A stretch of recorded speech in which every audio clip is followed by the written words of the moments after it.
สบายดีทุกท่านมื้อนี้ข้าพเจ้าสิมารายงานเกี่ยวกับข่าวเรื่องความคืบหน้าของพญาติอยู่ที่สปปลาวเนาะเพราะว่าในปัจจุบันนี้ก็มีข่าวดีอย่างต่อเนื่องเนาะจากทั้งหมด19คนที่ติดเชื้อมาหอดในปัจจุบันนี้ก็ผ่านมาได้7กว่าวันบ่มีไผติดเชื้อเพิ่มขึ้นอีกเลยฉะนั้นถือว่าเป็นข่าวดีให้แก่ประชาชนหรือว่าผู้คนอยู่ที่สปปลาวเนาะแล้วก็มีอีกก็คือกองทัพปลดปล่อยประชาชนจีนเพิ่นก็ได้ให้การช่วยเหลือเกี่ยวกับทางด้านการแพทย์ให้แก่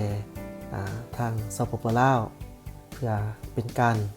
ยับยั้งปกป้องบ่ให้เชื้อพยาธิมันแพร่ลามขึ้นอีกนั่นเองเนาะส่วนรายละเอียดแนวใดนั้นเฮามาเบิ่งนำกันเลย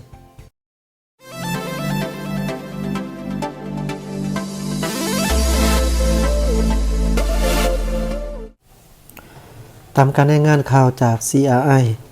สปปจีนสืบต่อส่งคณะเชี่ยวชาญการแพทย์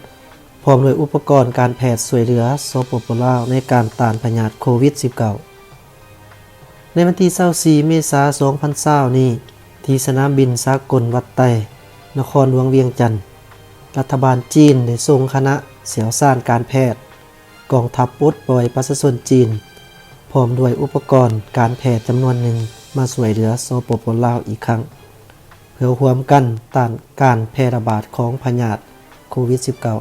-19 ในโอกาสนี้ท่านพลตรีสมัยเรื่องวันไส้ได้แสดงความยองย่อส้มเซ้ยต่อรัฐบาลก็คือกองทัพปลดปล่อยประชาชนจีน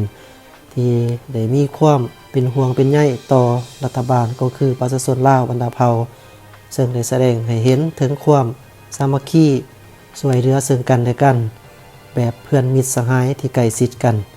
พร้อมกันนี้ก็จะได้นำเอาอุปกรณ์การแพทย์ดังกล่าวไปแจกจ่ายให้ตามบรรดาโรงหมอของกองทัพบรรดากรมกองพลใหญ่กองบัญชาการทหารแขวงเพื่อนำใส่เขาในการต่อต้านพยาธิให้มีประสิทธิผลดีที่สุดสำหรับคณะเชี่ยวชาญการแพทย์กองทัพประชาชนจีนที่เดินทางมาช่วยเหลือสปปลาวในครั้งนี้มีทั้งหมด5ท่านซึ่งจะได้ไปประจำการอยู่โรงหมอ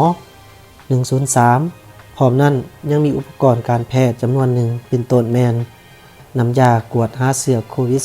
-19 PCR จำนวน 10,000 อันผ่าปิดปากรุ่น KN95 10,000 อันผ่าปิดปากทั่วไป 30,000 อันแว่นตาป้องกันทางการแพทย์200 อัน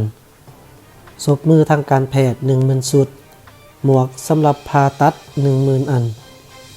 ชุดนุ่งป้องกัน 10,000 อันเครื่องวัดอุณหภูมิรุ่นแสงอินฟราเรด100 อันเจลล้างมือ 1,000 กล่องละ500มิลลิลิตรทั้งขี้เหงื่อทางการแพทย์100 อันและเตียงนอนทางการแพทย์50 เตียง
นั่นแม่นข่าวๆที่ข้าพเจ้าได้นำมาอัปเดตให้ทุกท่านนะครับพูดนำกันเนาะก็คือ